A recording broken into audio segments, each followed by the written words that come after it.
Hello again, everybody, and welcome back to the channel. Thank you so much for joining us again today. Well, today we're going to have a quick look at the Diamondback Firearms SDR. Had a lot of people in the comments and an email asking to have this looked over. Apparently this is supposed to be a direct compete with the Kimber K6S, and some say it's better and cheaper. Is any of that true? Well, we're going to find out in just a minute.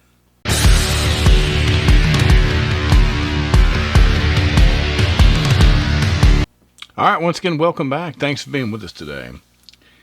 If this is your first time coming to the channel, or if you've been watching our videos before and just haven't had the chance before now and you like our content, please consider subscribing.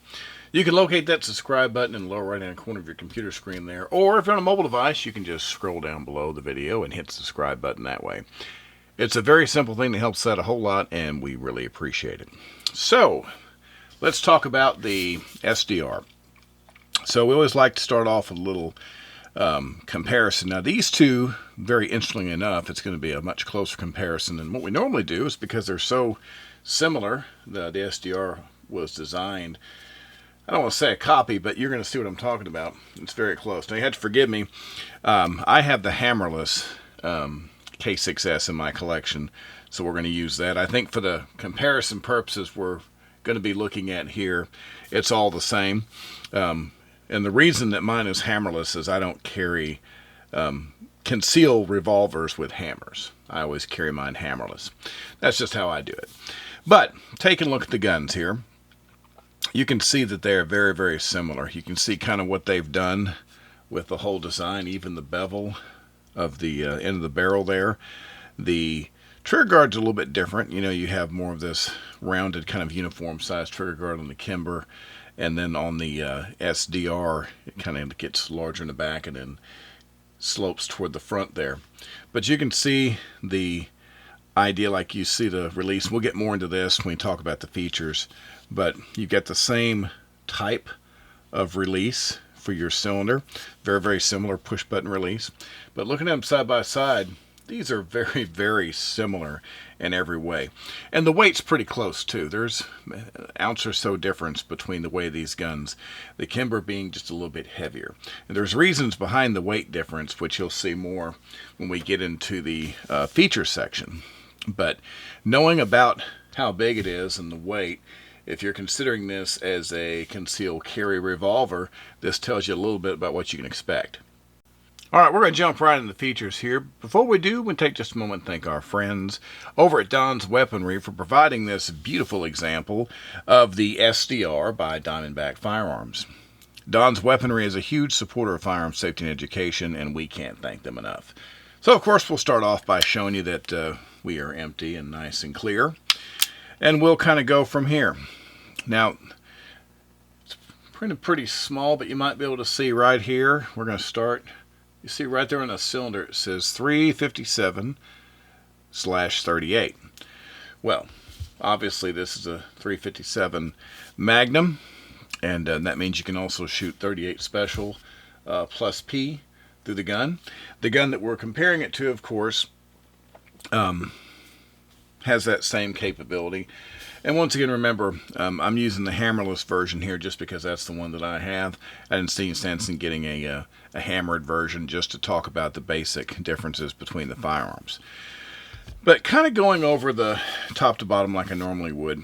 The sights on this, you see it's fiber optic. I like this setup quite a bit. It's basic, but it works really well. The Kimber, this does have night sights, so it's white dot by day, and then of course glow sights at night. And of course the design, you know, across the top is very similar.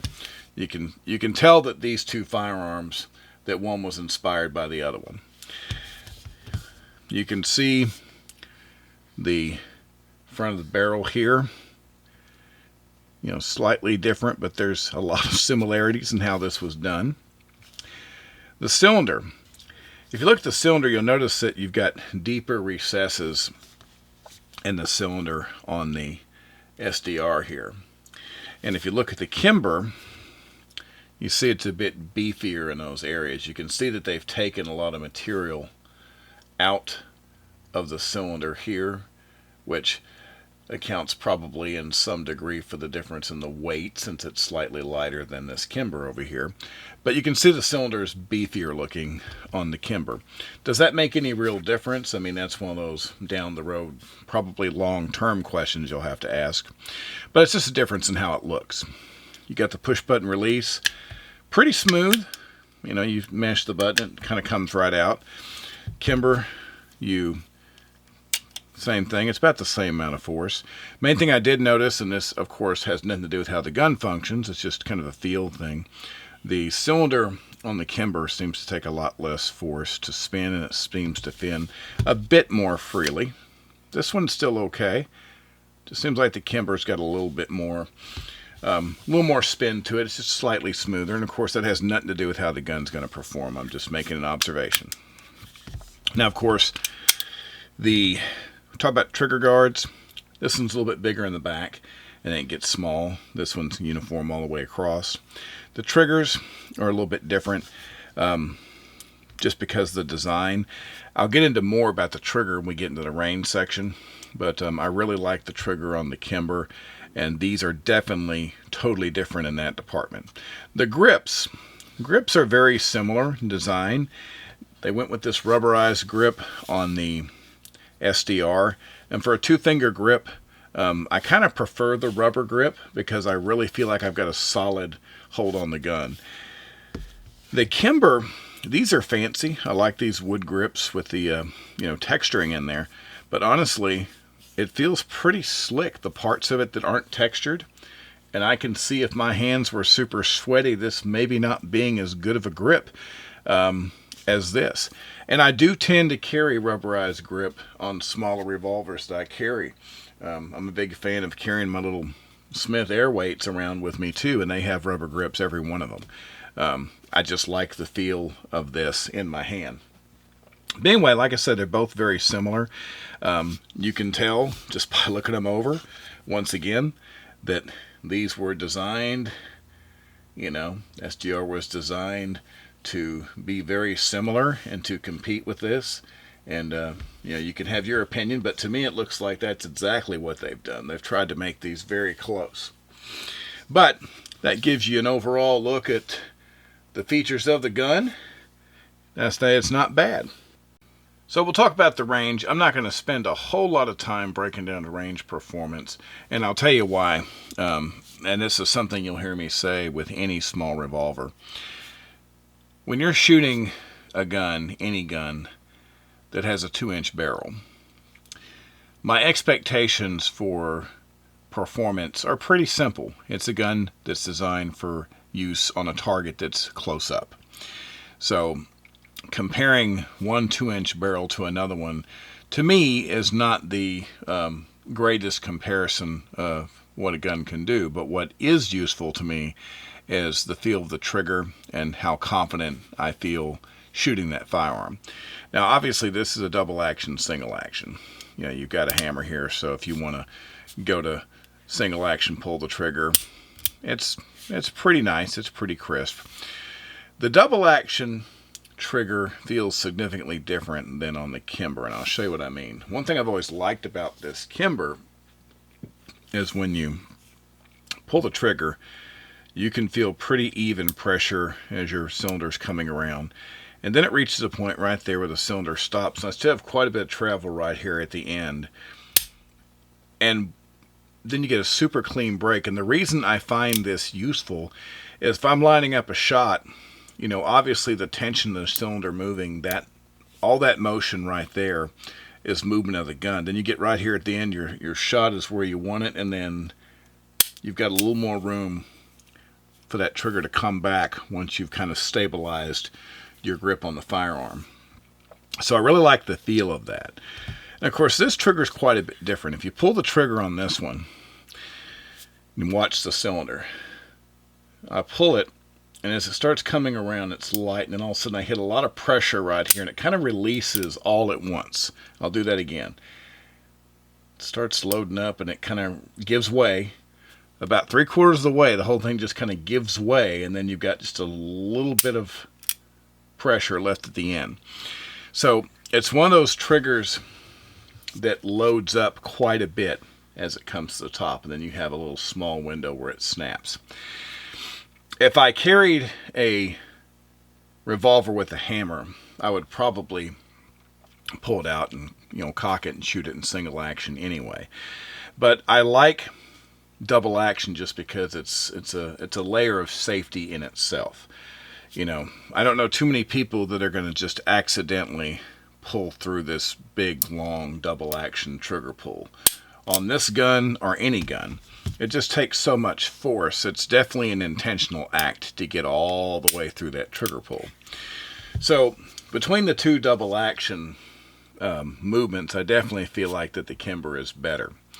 Now, as far as shooting the guns, like I said, once again, they're revolvers. I'm not going to get into too much about what they can do. Range ammo, obviously, they all perform about the same.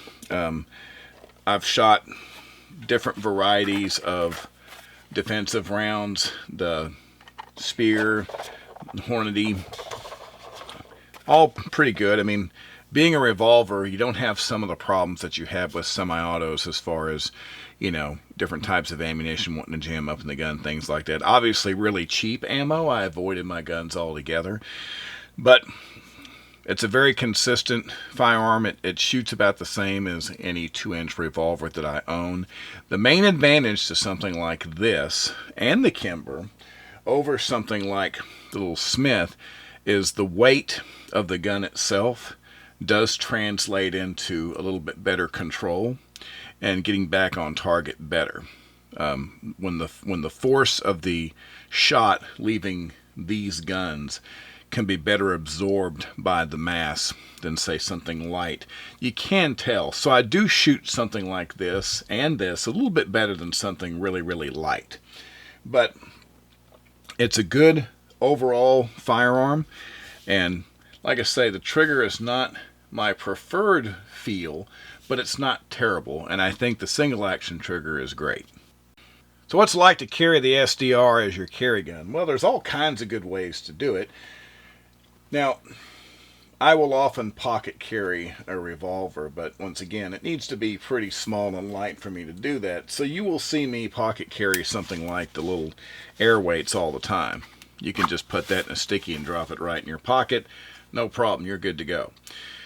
I wouldn't do this for something heavier, for sure, but it is an option. Now, for something like this, I'm going to want something with a little bit of, retention on the belt line or something. I've got no issue carrying it in like a big single clip. Something like this and around the 3 o'clock position. It's very comfortable. I like these basic leather, like this Galco here. I've got lots of these, and the reason I love these so much is that they're relatively inexpensive. The material protects your firearm and finish very well. It's flexible, so when you clip this on your belt, it kind of molds itself to your body pretty well. And, it's a no-nonsense kind of thing. You can get the gun out very quickly, and then you can reholster the gun. It's just, they're nice. And, of course, you may want something a little fancier, and there's people that will not carry anything without any kind of solid retention. I've got a lot of custom holsters that fit these guns really well, too. I think that if you have a custom leather maker, they can get you something nice with a little bit of, even some small degree of retention. I think that's the way to go, ultimately. But there's so many options that you have, and that's the one great thing about revolvers of this size is that there's so much aftermarket support and so many different ways to carry it. It's just unbelievable. The weight, once again, this gun is a bit heavier, than, say, something like the Smith.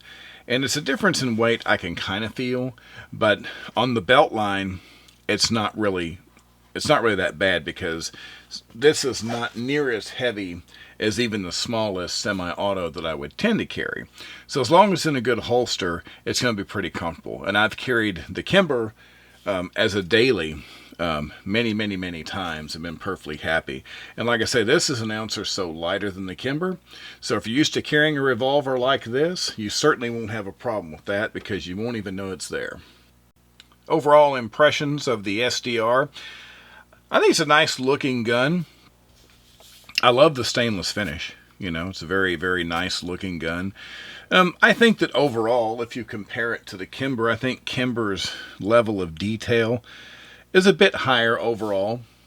That's just my opinion. I think some components feel a little bit smoother overall. That's just my opinion.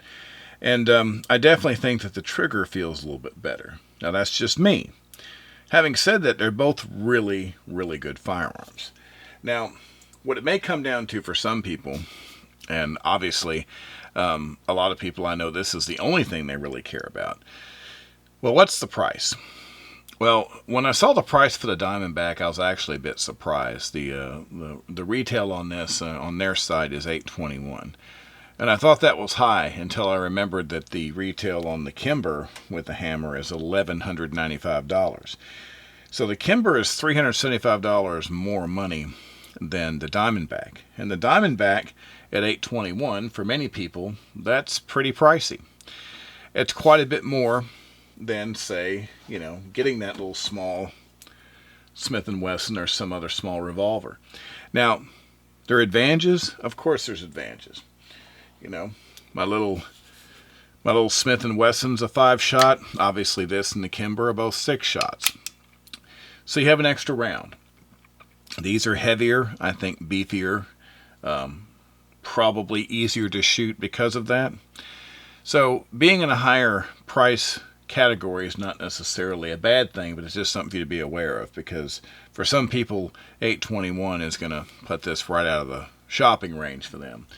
But with all the features and the quality, the way the gun is made, I don't think it's a bad choice. Is it better? In the beginning we talked about, is it better than the Kimber? No, I'm definitely not going to say it's better. I think the difference in price in the Kimber, for me, I'm going to say it's justified, because I do think the Kimber, for me, feels better and smoother when I shoot it. I just like the trigger a lot better, and just something about the way it feels in my hand. But that's not taking anything away from the fact that Diamondback has made a great firearm here. And if you like the features of this and don't want to spend the money for the Kimber, it's not like you're going to be, you know, getting a bad deal. So overall, I think it'd be a good choice for someone for concealed carry. All right, well, that's going to do it for today. We appreciate you being with us as always. We'll be back very soon with you with another video, but until that time, everybody, please stay safe and have a great day. Thank you.